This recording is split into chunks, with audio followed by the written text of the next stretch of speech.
Like many others, when I sat down to watch Jeremy Saulnier's new film, Rebel Ridge, I was expecting a tense, dark revenge thriller loaded with escalating violence and brutal finishings, you know, like his other movies, Blue Ruin and Green Room. However, I didn't expect a twist on one of the classic American film genres, the Western.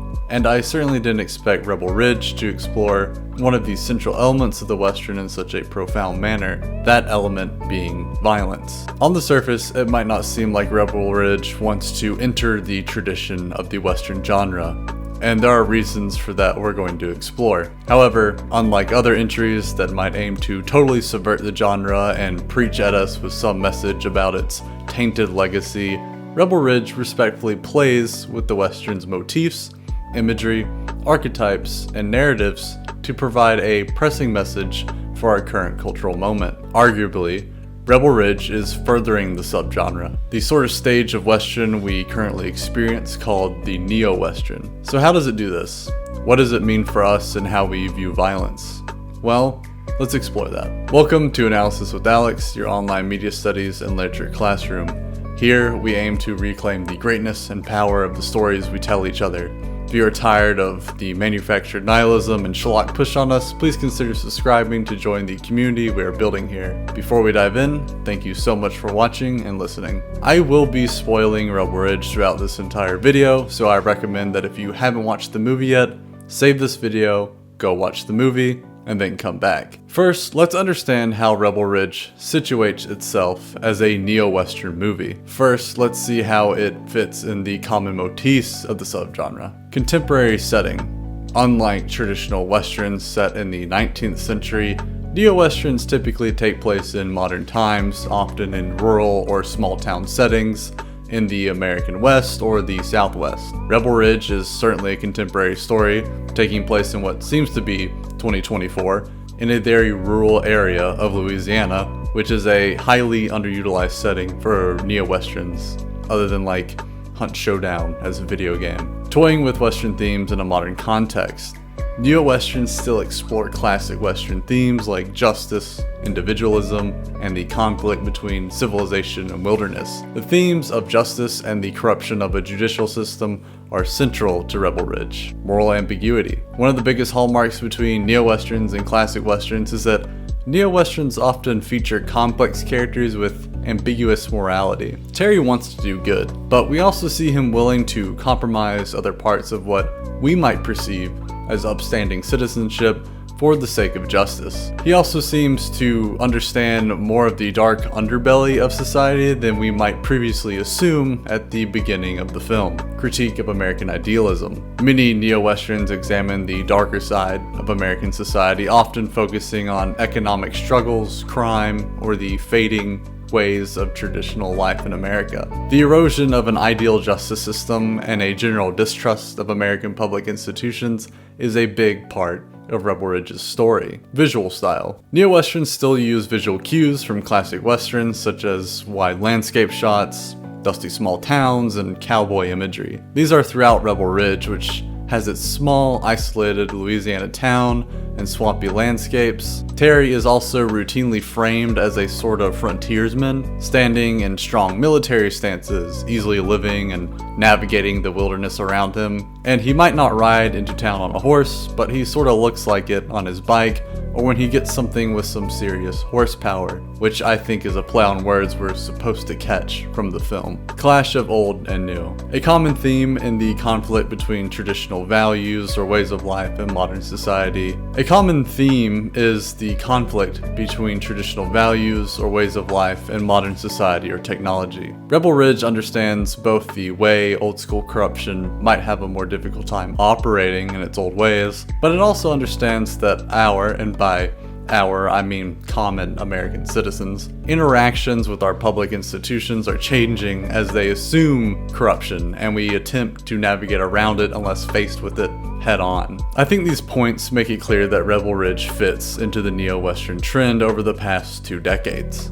But what I find truly fascinating about the movie is its exploration of violence. Unlike the stylized gunfights of classic westerns where violence is often calculated and leads to heroic triumph, violence in neo-westerns tends to be abrupt, brutal, and much more realistic. It often comes without warning, emphasizing the unpredictable nature of conflict in these settings. Neo-westerns like No Country for Old Men and Wind River work to sorta demystify and unglorify violence. It's nasty, it's disgusting, and it's far more grounded.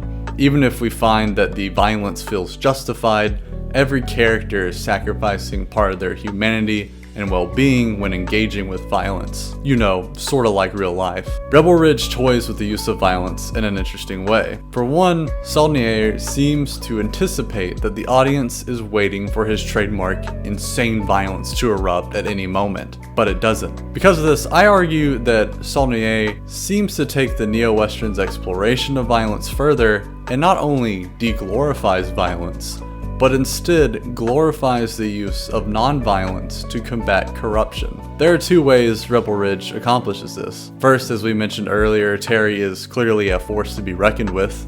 He easily disarms others and has a deep knowledge of military strategy, and basically goes John Rambo on everyone repeatedly. After all, he is on the Wikipedia page for McMap. Yet, Terry never takes the life of anyone in the entire movie. He fatally harms some people in a dire situation, sure, but no one ever dies in Rebel Ridge. The other way the movie demystifies violence is by combating it with truth and information. It also acknowledges this isn't as simple as typing something out on Twitter. Summer has a deep knowledge of the justice system, its flaws, and how it's being exploited in her town. Through rigorous, painful research, Summer calls attention to the abuse and exploitation in her small town that's not even trying to cover it up too much. The truth is just as threatening as a gun in Rebel Ridge, but the film makes it clear how strong Summer has to remain to pursue it. It takes courage and perseverance from both her and Terry, as it almost seems pointless at times, and as the truth tends to have a habit of doing, works against their own personal interest repeatedly. I love this dynamic that Rebel Ridge sets up between these two characters. Terry has nothing to lose and is willing to enact a physical non-violent attack. Summer basically has everything to lose and is willing to enact a sort of non-physical non-violent attack. Both characters have the same motivation, but it's made clear their worldviews and rationales are jumbled on the surface, but together they can combat corruption in a meaningful way. In the neo-western genre, and Rebel Ridge specifically, the theme of corruption plays a central role, often symbolizing the degradation of traditional values, the law, and morality in a world that is more morally ambiguous than the classic western frontier. The law, which in classic westerns might be represented by noble sheriff or marshal, is depicted as deeply flawed or corrupt in Rebel Ridge. The courts, law enforcement, and other institutions are shown as either ineffective or actively complicit in the decay of societal values. This reflects our modern society's disillusionment with authority and order. The depiction of corruption in Rebel Ridge stands out a bit more for me compared to other neo-westerns that I would say focus on big signifiers of corruption, like in Sicario, where law enforcement and cartels are almost the exact same organizations at times. Rebel Ridge focuses on somewhat less flashy corruption, the kind that easily sneaks by and festers in the heart with ease. One may assume going into the movie, given its clear racial dynamics, that it's not really about police brutality or more shocking displays of corruption. It's more about civil forfeiture and property seizure. However, Rebel Ridge does something that many other neo-westerns don't. It still finds hope and goodness in those that reject having the corruption harden their hearts. Whether it's other townfolk becoming disillusioned or other public servants succumbing to the desire to reap the benefits, such as with the judge or Officer Sims, there is a display that those with a heart towards goodness and truth can combat corruption no matter their position in the community, both inside and outside these flawed institutions, which is made clear in a climactic moment as the insider is revealed to be Officer Marston and not Officer Sims. It shows showing that while outward appearances of reform may exist, like de-escalation techniques, the underlying corruption becomes more insidious and slippery. It's often not a policy problem, as it is a heart problem. The movie acknowledges these systems and institutions are flawed, but rather than watching them burn entirely or become jaded and disassociate, Rebel Ridge shows heroes choosing a difficult path and not only combating corruption through non-violence, but choosing to remain hopeful and courageous in the face of something that appears hopeless. So what does this mean for us? Rebel Ridge taps into many clear current cultural tensions with our own public institutions. It showcases that corruption will only become more slippery and shadowy with outward-facing reform policies. To take reformation and renewal even further, the movie shows that it must start with one's heart and spirit being applied to the effort of reform. Through these displays, others will notice something and join in combating the corruption and evils they witness, as seen through the other officers ultimately deciding to correct their past and fight against the corruption in the film's conclusion. Rebel Ridge exemplifies many of the wise biblical teachings on the themes we've discussed here. Jesus himself advocated for nonviolence in the Sermon on the Mount, quote, "You have heard that it was said, an eye for an eye and a tooth for a tooth, but I say to you, do not resist the one who is evil, but if anyone slaps you on the right cheek, turn to him the other also. And if anyone would sue you and take your tunic, let him have your cloak as well. And if anyone forces you to go 1 mile, go with him 2 miles. There's a lot of context that also needs to be explored here, but the core essence of Jesus' words remains clear. In a similar manner, addressing how to fight evil around you, the Apostle Paul builds on Jesus' teachings in Romans, stating, quote, "Repay no evil for evil, but give thought to do what is honorable in the sight of all. If possible, so far as it depends on you, live peaceably with all. Beloved, never avenge yourselves, but leave it to the wrath of God. For it is written, vengeance is mine, and I will repay, says the Lord. To the contrary, if your enemy is hungry, feed him.